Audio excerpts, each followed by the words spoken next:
हर घर तिरंगा अभियान के तहत संस्कारम स्कूल के बच्चों ने 2022 मीटर का तिरंगा सड़कों पर लहराया। झज्जर में ऐसा पहली बार हुआ है कि इतने बड़े तिरंगे को स्कूली बच्चों ने लहराया। इस अवसर पर बीजेपी के प्रदेश अध्यक्ष ओम प्रकाश धनखड़ ने बच्चों की हौसला अफजाई की और वहां पहुंचकर उन्हें आशीर्वाद दिया। उन्होंने कहा कि आज हम आज़ादी का 75वां अमृत महोत्सव मना रहे हैं, ये हमारे लिए गौरव की बात है।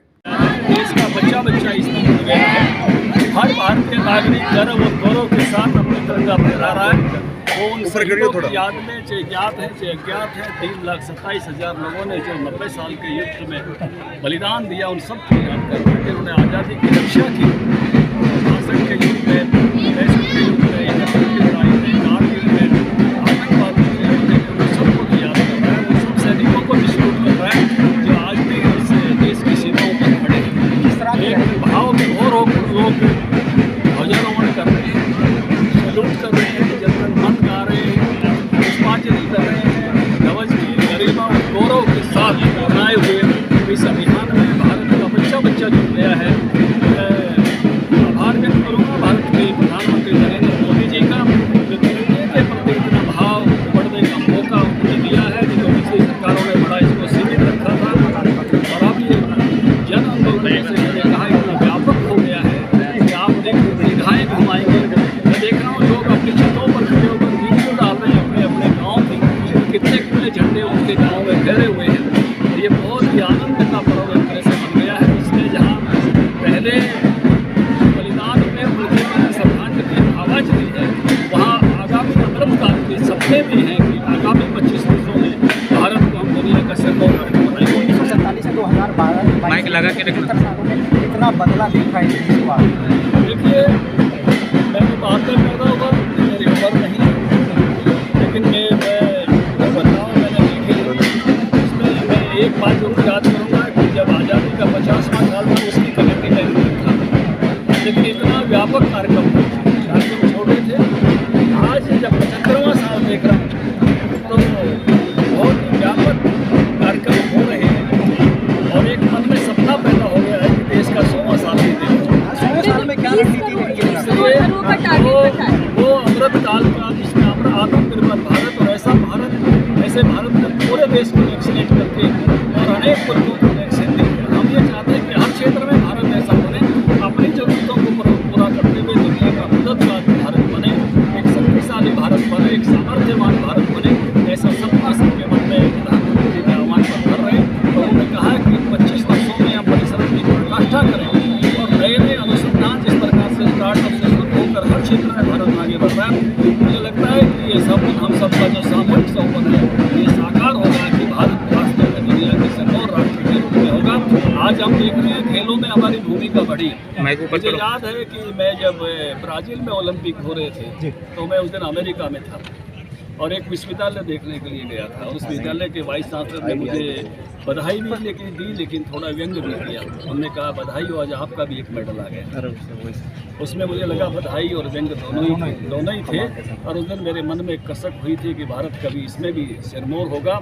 इस बार कॉमनवेल्थ गेमों में भारत रैली में 4थे स्थान पर पहुँच गया है और मुझे लगता है कि वो समय नहीं है जब वैश्विक गेम में भारत रैली में पहले नंबर पर भी पहुँचने के प्रयास करेगा। और इसमें हरियाणा का बहुत बड़ा योगदान है।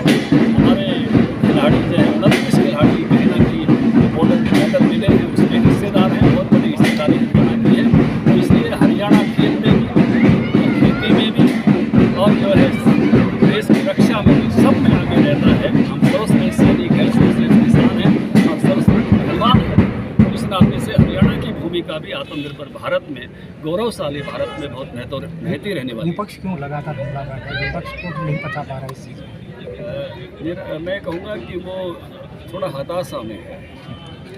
एक तो स्थान गिर रहा है कांग्रेस पार्टी का, देशव्यापी गिर रहा है और उन्होंने तो ये सब चीज़ें अपने लिए सीमित रखी थी, दूसरों को तो करने ही नहीं देते थे।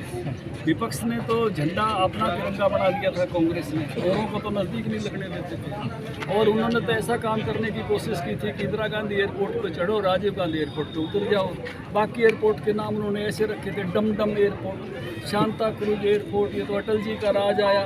और डमडम का नाम नेताजी सुभाष चंद्र बोस हुआ, सांता क्रूज का छत्रपति शिवाजी हुआ, आमोसी का चौधरी चरण सिंह हुआ, नागपुर का बाबा साहब भीमराव अंबेडकर हुआ, गुवाहाटी का लोकप्रिय गोपीनाथ बारडोली हुआ, पोर्ट ब्लेयर का विनायक दामोदर सावरकर हुआ, रायपुर का स्वामी विवेकानंद हुआ। ये बदला हुआ भारत, सबको सरे देने का भारत, ये उनके चित्र में नहीं था कांग्रेसियों के में। ये अटल जी से शुरू हुआ, आज सबको सरे दिया जा रहा है। और अभी भी मैंने कहा कि ज्ञात और अज्ञात उन सब वीरों को जिनके इस आज़ादी की लड़ाई में योगदान है, हम सबको नमन करें, सबको याद करें।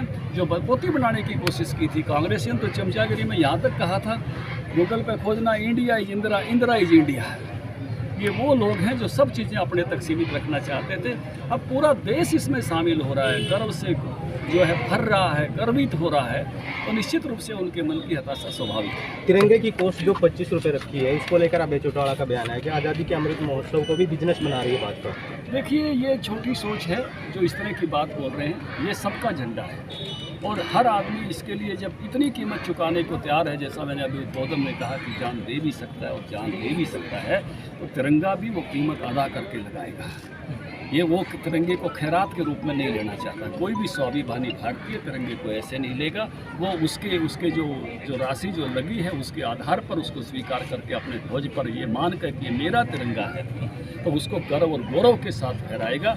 ये इन लोगों की ये जो खैरात वाली छोटी सोच है, जो ये हमेशा करते रहें, ये उसी के मैं कहूँगा कि उस प्रकार के बयान हैं, जो बयान ऐसे मौके पर, आज़ादी के अमृत महोत्सव के मौके पर पॉलिटिक्स से ऊपर उठना चाहिए। हर बात में जो राजनीति देखते हैं वो बहुत ही दुर्भाग्यपूर्ण है। कांग्रेस ने भी अपनी भारत जोड़ो तिरंगा यात्रा शुरू कर दी है, ये कुछ 15 तक चलेगी। बहुत अच्छी बात है, तिरंगा यात्रा करें, अच्छी बात है। भारत जोड़ें, बहुत अच्छी बात है। भारत तोड़े के काम में बहुत लंबे समय तक लगे रहे थे। इस देश को विभाजित करके जातियों में, धर्म में वोट लेने का काम करते थे। कश्मीर में कुछ बोलते थे, तमिलनाडु में कुछ बोलते थे। तो उस नाते से अब कम से कम भारत की एकात्मता के प्रति उनके हृदय में भाव बढ़